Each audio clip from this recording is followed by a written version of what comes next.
Coming up, how did the D-backs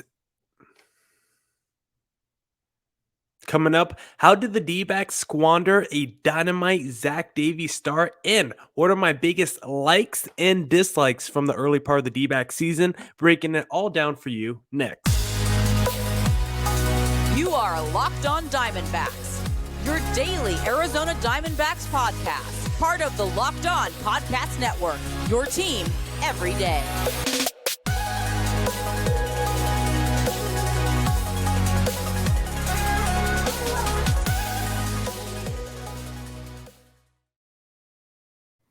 Welcome into the Locked On Diamondbacks podcast. You're part of the Locked On Podcast Network, your team every day listening to who? The always charismatic host of this podcast, Millard Thomas. I'm a multimedia journalist and I'm a graphic designer. So please go check out my website, millardthomas24.myportfolio.com. On there you can see all my latest work, from my packages to my articles to my photos and my graphic design.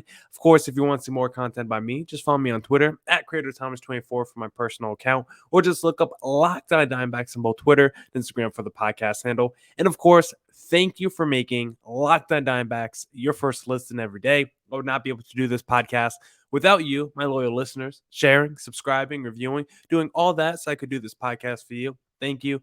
It's free and available on all platforms, so please continue to tell your friends. I want to talk about the biggest likes and dislikes I have from this early part of the D-back season, but before we get there, I first want to discuss this disgusting Game 2 loss to the Cincinnati Reds. The D-backs lose in extra innings. They go down 5-3 to the Cincinnati Reds, and the Reds have had the D-backs number all season, like we talked about on yesterday's pod. The D-backs owned the Cincinnati Reds last season, and we're going to be talking about that with Jeff Carr of Locked On Reds tomorrow, doing a little series recap, because we'll probably discuss how the D-backs owned the Reds last season, but so far the Reds defeated the D-backs in the first series this year, and so far they've defeated the D-backs in the first two games of this series. And when you look at this game, I mean, it was a pitching duel through regulation, the first 9 innings, a straight up old school pitching duel. But once we got to extra innings, this game completely flipped on its head. So let's break it down, because Zack Davies was dominant tonight. Third straight quality start by Zack Davies. He's looked really good recently. And just looking at his overall game log, he only has one start this year with more than 4 earned runs in any given start, and that was with 5 runs. So the most runs he's given up all season is 5 runs. Only time he's given up more than 4 runs, just one time all season. I think he's only given up more than 3 runs like 2 or 3 times all season. So Davies has surprisingly been pretty good. His ERA after this start is a 3.78, and Davies 7 innings, 6 hits, no earned runs, big deal. 7 strikeouts. He's not a big strikeout artist, but today he was, and no walks allowed. The D-backs didn't allow a walk till Sean Poppin put on a Cincinnati Reds batter in the 12th inning, and the D-backs, from a pitching standpoint, from Zack Davies' standpoint, looked really good in this. And Davies, I thought his changeup was just absolutely phenomenal tonight. I mean, if you're just looking at the StatCast numbers, Zack Davies' changeup had an average exit velocity of only 79.8 miles per hour, by far the best of his pitches. So the Reds were definitely off balance when it came to Zack Davies' changeup, which he threw the second most among all his pitches tonight. And the changeup, I think, was the most effective pitch for Zack Davies. I thought it had a lot of movement and a lot of sink to that changeup. So it was a very nice the changeup was a very nice pitch to work off of his sinker ball in this game. But if you look on the other side for the Cincinnati Reds,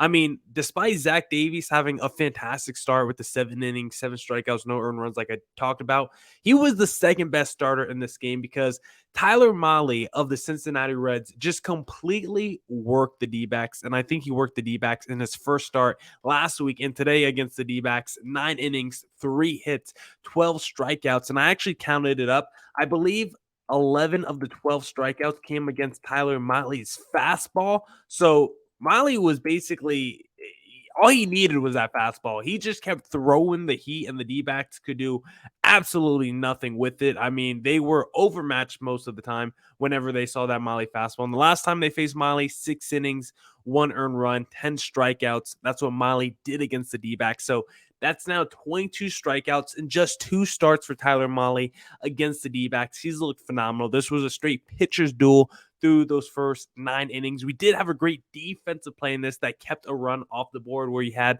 that ball hit to deep center field over Alec Thomas's head, but Dalton Varsho comes through with the help defense. He picks it up, hits the cutoff Ketel Marte, who then throws home a strike to get the runner out. And it was just a great relay and a great defensive highlight by the D-backs, because I think defensively is an area the D-backs have gone pretty good in the last couple of weeks. Outside of the Ketel Marte occasional yip game, the defense specifically from an outfield standpoint with Alec Thomas in center field and now Dalton Varsho in right field, so rangy, so athletic. So from a defensive standpoint, I really like the D-backs outfield right now. But once we got to the extra innings with this game, I mean, it completely flipped on its head because the D-backs bullpen was terrible. And it felt like both teams didn't want to win this game once we got to extra innings, because Melanson, of course, no earned runs because of the ghost runner rule, but he was giving up hits to, it wasn't like he gave up a sac fly that scored that runner. He gave up a base hit, so I feel like that should go against Mark Melanson's ERA.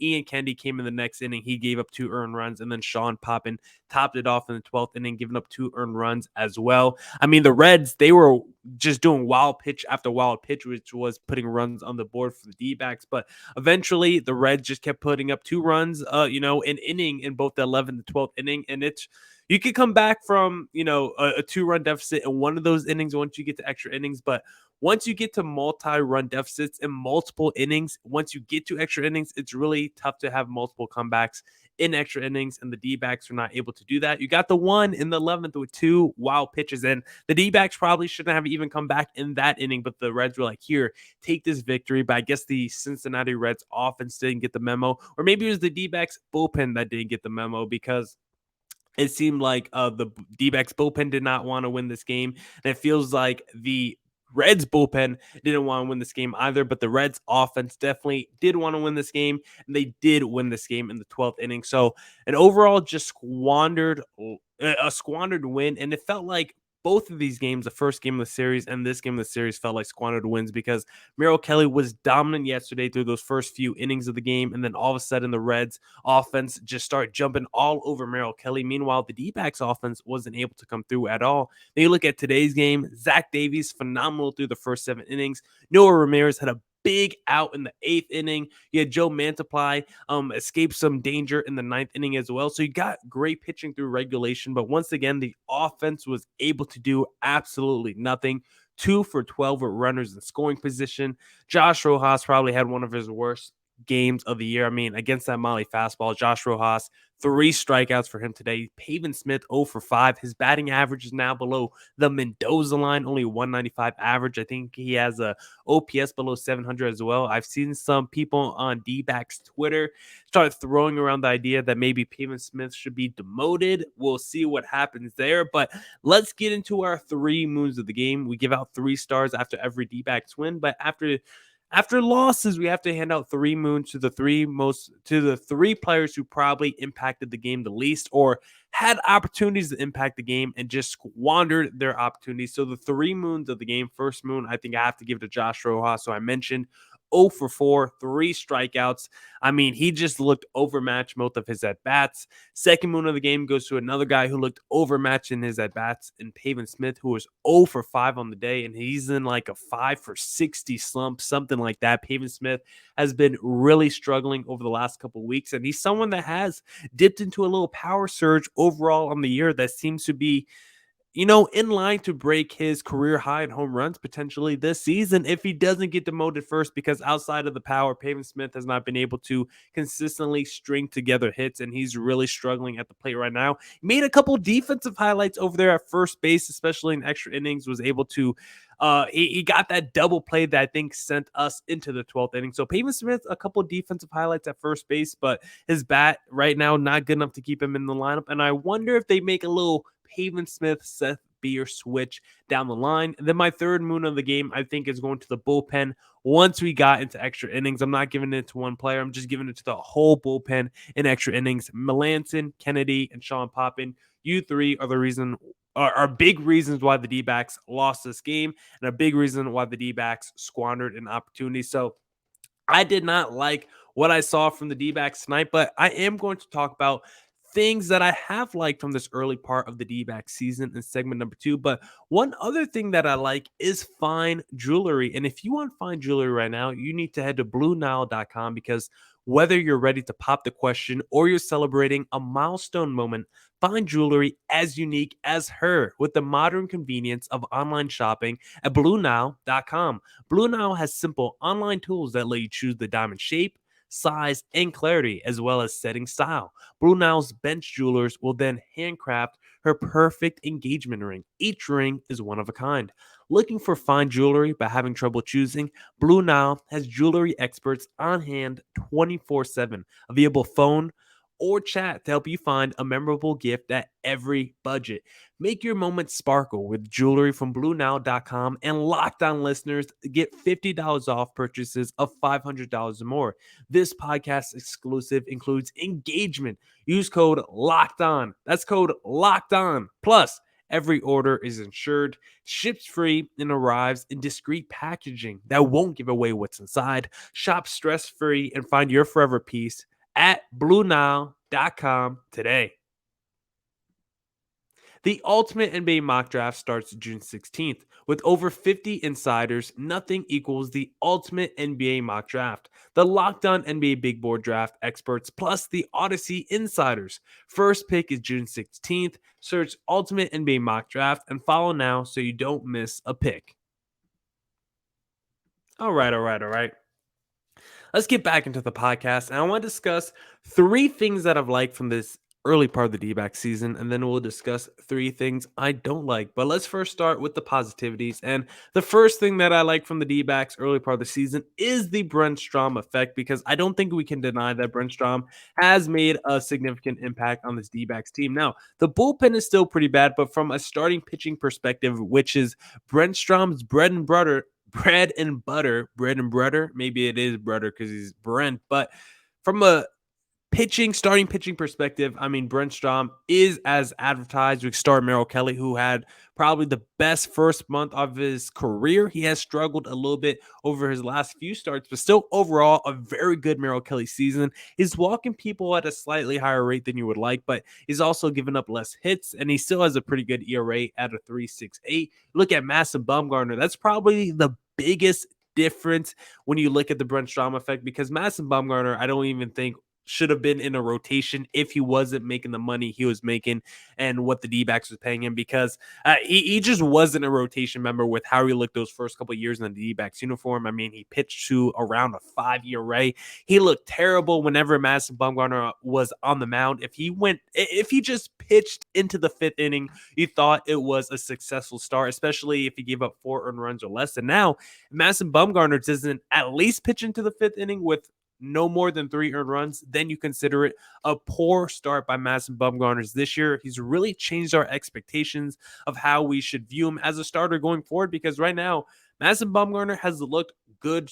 He's looked good all season, and I don't think he's looked like a number 1 or a number 2 or a guy who should be making the money he's making, but he's looked like a quality guy, and he's looked like probably a legit number 3 starter, or maybe someone that another team wouldn't mind trading for now that he's only got a couple years, I think, left on his contract. It might be 3 years. Don't quote me on that. It might be 2 years, but he looks like a more tradable asset now that he's actually pitching well. You just might have to trade Brent Strom to whoever acquires Madison Bumgarner as well, because they might be a package deal at this point. And then you look at Zack Gallen, who is the cream of the crop, who is the face of this rotation, and he was not himself last season. Part of that is just because of injuries. It was just a weird year up and down for Zack Gallen. He was very good those previous 2 years with the Arizona Diamondbacks, but did not look great last season. And you look at Zack Gallen this year, a 2.95 ERA. His strikeout numbers are pretty low. You know, he's not a big strikeout artist, but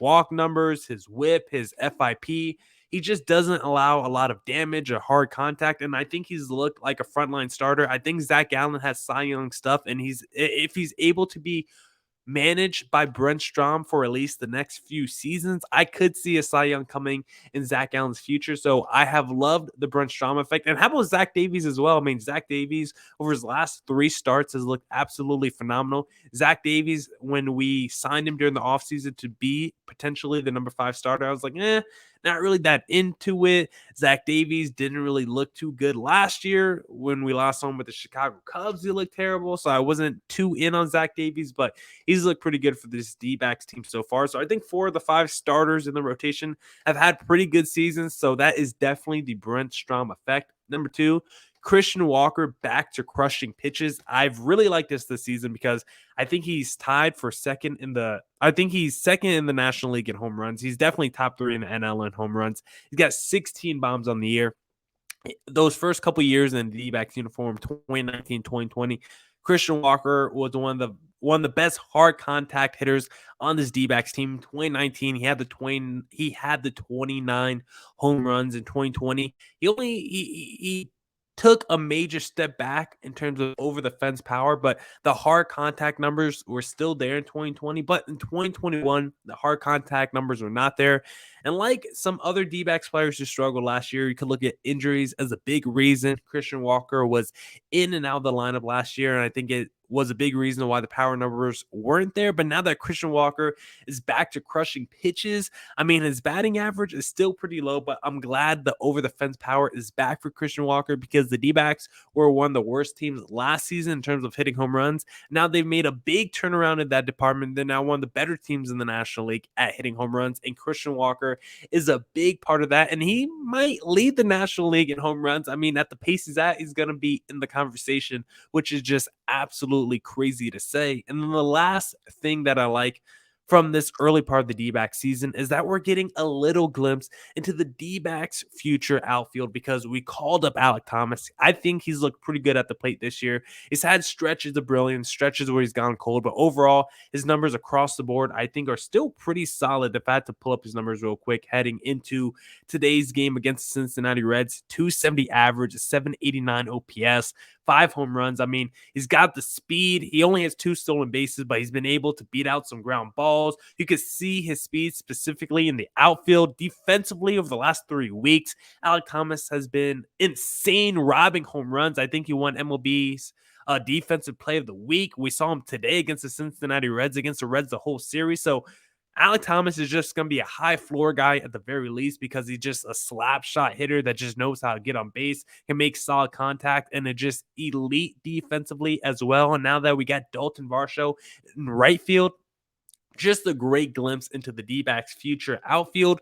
Knowing Corbin Carroll has also been crushing it in the minors as well. The D-backs future looks definitely bright. We need Dalton Varsho to pick it up a little bit because his numbers on the season are now pretty bad. Entering this game against the Cincinnati Reds, Dalton Varsho 240 average, 753 OPS, does have 4 stolen bases, does have 9 home runs, but we know Dalton Varsho can get to another level, and I'm excited to see him get to that level. I hope it comes sooner rather than later because the quicker Dalton Varsho can become an everyday all-star and add to that and get that consistency like a Ketel Marte, it would only make the D-backs that closer to potentially winning a World Series. But first, you got to get to the postseason. So those are the 3 things that I like from the D-backs from this early part of the season. I like the Brent Strom effect on this starting rotation. I like Christian Walker, that he's back to crushing pitches. And I like that we're getting a little glimpse into the D-backs future outfield. Now, I want to discuss 3 things that I don't like from this early part of this D-back season. And one thing I don't like is not having energy when I wake up every day. But one thing that does give me energy is AG1, because 1 scoop of AG1 in the morning is all I need for the rest of my day. So what is this stuff? Well, with 1 delicious scoop of AG1, you're absorbing 75 high-quality vitamins, minerals, whole food source, superfoods, probiotics, and adaptogens to help start your day right. This special blend of ingredients supports your gut health, your nervous system, your immune system, your energy, recovery, focus, and aging, all those things. And the reason why I love AG1 is because it's lifestyle friendly. Whether you eat keto, paleo, vegan, dairy-free, or gluten-free, it does not matter. It costs you less than $3 a day, and it has over 7,000 5-star review so you know it's reputable. Right now, it's time to reclaim your health and arm your immune system with convenient daily nutrition. It's just one scoop in a cup of water every day. That's it. No need for a million different pills and supplements to look out for your health. To make it easy, Athletic Greens is going to give you a free 1-year supply of immune supporting vitamin D and 5 free travel packs with your first purchase. All you have to do is visit athleticgreens.com/MLB network. Again, that is athleticgreens.com/MLB network to take ownership over your health and pick up the ultimate daily nutritional insurance. BetOnline.net is your number one source for your betting stats and sports info. Find the latest sports developments, news, and odds, including this year's basketball championship matchup, the NHL Hockey Conference Finals, Major League Baseball, and of course, all the latest fighting news from MMA and UFC to boxing. BetOnline is your continued source for all your sports wagering information, including live betting, esports, and more. Head to the website today or use your mobile device to learn more about the trends and actions. BetOnline, where the game starts. All right. Let's get back into the podcast and let's discuss 3 things I don't like from this early part of this D-back season. The first thing I don't like, the bullpen continuing to be a disaster. And we saw it tonight against the Cincinnati Reds because I know the ghost runner rule doesn't count against your ERA, but Mark Melancon did give up a hit to score that runner from third base. And Kennedy gave up 2 runs in the 11th. And then Sean Poppen, who has been pretty solid this year. Sean Poppen, 2.54 ERA. He's been pretty good for the D-backs this season. He gave up 2 earned runs in the 12th. And right now, if you had to say who you trust in this D-backs bullpen, like Joe Mantiply, of course, Kyle Nelson, I trust. And then after that, it falls off pretty quickly. Like, is Sean Poppen third on that list? Is it Ian Kennedy? Is it Noah Ramirez? Like, it falls off quickly after Mantiply and Kyle Nelson, who are both lefties. So the D-backs really don't have a trustworthy right-handed pitcher. They were hoping Mark Melancon, they were hoping Ian Kennedy to establish, veterans who have a ton of closing experience, and neither of those guys have worked out as Mike Hazen offseason free agent signings. Like a lot of back-end relievers that Mike Hazen has signed, late career back-end relievers that Mike Hazen signed, a lot of those guys haven't worked out, and this bullpen just continues to be a disaster and has really hamstrung this team over the last couple of years, the last 2 to 3 years. The bullpen has been, I think, the through line as to why this team consistently has been underperforming, because I think there's games that they have been able to win, in position to win, and then all of a sudden your bullpen comes in and they just completely blow up the game. So the bullpen continuing to be a disaster is my first dislike from this season. My second dislike, there's been flashes from, let me get this right. There's been flashes of brilliance from a myriad of different players on this D-backs roster, but no one has consistently looked like an all-star outside of Ketel Marte. So what am I saying? Basically, outside of Ketel Marte, no one has really shown me all-star level potential. They've shown me flashes, of course, the Dalton Varshos and the Alec Thomases. They've shown flashes, but no one has really played like an all-star outside of Ketel Marte this season, because you got Christian Walker. He's got the 16 home runs. He's got an 800 OPS, but he can't get past the 209 average. And the fact that if you take those home runs away, which is not really fair to do, he's not really much without that over the fence power this season. You look at Alec Thomas, his sample size is probably just too small. Dalton Varsho, he's been in a little slump now for 3 weeks. David Peralta, his numbers have fallen off dramatically since that first month of the season. So really, I mean, Josh Rojas, he's been pretty good as well this season, but another small sample size as well. So really, outside of Ketel Marte, who's been on an insane bender the last 6 weeks, there's no one else in this lineup, at least this season, that has really played consistently like an all-star or has looked like an all-star. We've seen flashes from the Varshos and Alec Thomases, but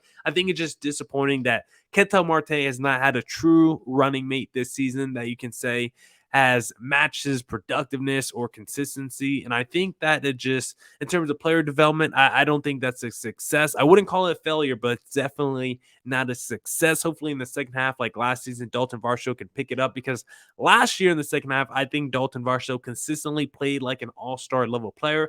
This season so far, he's been up and down. Maybe Alec Thomas is that guy in the second half. Maybe it's someone like Josh Rojas. But I think Ketel Marte really needs a running mate because over the last 6 weeks, he's pretty much the only guy that has looked like an all-star in this roster. You've had guys come and go for a week or two where they get hot, like a Christian Walker or Alec Thomas or Dalton Varsho, like I've said, but no one has been consistently been a running mate for Ketel Marte for a while now, probably since, since he had Eduardo Escobar. That was probably the closest to a running mate that Ketel Marte has had. Like, I want to get like a JD Martinez, Bogarts, Devers kind of situation going where you have 2 to 3 guys that can just play off each other and really carry your lineup. And maybe one day that's Marte and Corbin Carroll and Dalton Varsho and Alec Thomas that's carrying this lineup. But right now, Alec Thomas and Dalton Varsho, they're very good, but they're just not there yet. And I thought Dalton Varsho might be a little bit further in his development at this point, but he still has looked pretty good, and I still think he can get to another level.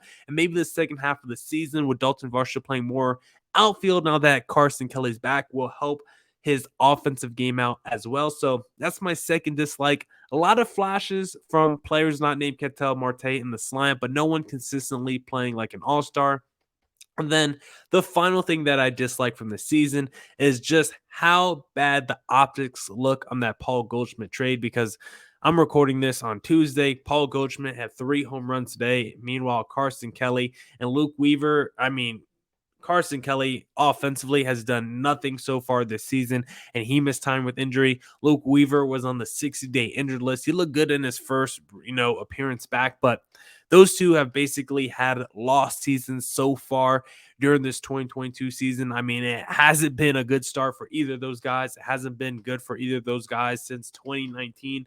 Essentially, 2020 was terrible for Luke Weaver. It wasn't as bad for Carson Kelly, but still wasn't great. 2021 was also terrible for Luke Weaver because he missed most of the season with injury. And when Luke Weaver did pitch last season, he was not good. Carson Kelly, I thought, looked better than what he did in 2020, but still not the 2019 Carson Kelly. And he was also in and out of the lineup with injury as well. So when you look at that Paul Goldschmidt trade, Paul Goldschmidt looks like he's on his way to potentially winning and now MVP. He looks like he's going to be a top 3 candidate. Meanwhile, the D-backs are the D-backs are just hoping Luke Weaver can be a good 7th inning guy at this point. They're hoping Carson Kelly can just be a stable defensive catcher that gets you some pop. So at the time that the D-backs trade for those two, they thought maybe Luke Weaver can be an all-star frontline starter and maybe Carson Kelly can be an all-star catcher. We have to dramatically recalibrate our expectations. And I think most D-backs fans are way past that point. I don't think anyone expects those ceilings for those two players anymore. I think more people have faith that Carson Kelly can still be a borderline all-star catcher than people believe that Luke Weaver can be a frontline rotation starter. But considering we gave up our franchise star and considering how he still looks 4 years later, still looks like an MVP candidate, it's just a disaster by the D-backs, and they should have ponied up the money for Paul Goldschmidt, because guess what? Imagine if they had Ketel Marte, Paul Goldschmidt, Eduardo Escobar with the Dalton Varshos and the Alec Thomases of the world. Yeah, that's a playoff team. So, big dislike from this early part of the season. And my big 3 dislikes: bullpen continuing to be a disaster, Ketel Marte not getting enough help, and the Paul Goldschmidt trade looking like a complete disaster as well. Now, that's it for this edition of the Locked On Diamondbacks podcast. Thank you to everyone who tuned into today's pod. Come back tomorrow for more Diamondbacks news coverage and insight. We should have Jeff Carr of Locked On Reds on the pod to recap the series, so stay tuned for that. And as always, stay safe and stay healthy. Deuces!